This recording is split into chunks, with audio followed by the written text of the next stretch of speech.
Perempuan dari Surabaya, Jawa Timur, Baby Masyita, 22, mentraktir sang asisten rumah tangga.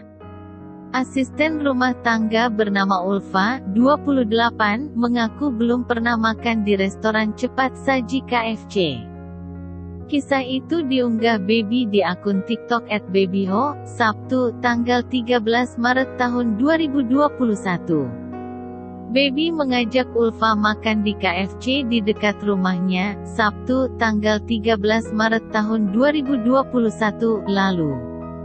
Menurut dokter muda di RSUD Dr. Sutomo Surabaya ini, Ulfa sempat bingung saat memilih menu.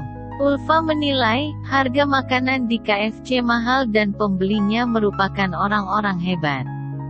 Setelah ditraktir makan di KFC, Baby terus mendapat ucapan terima kasih dari sang ART.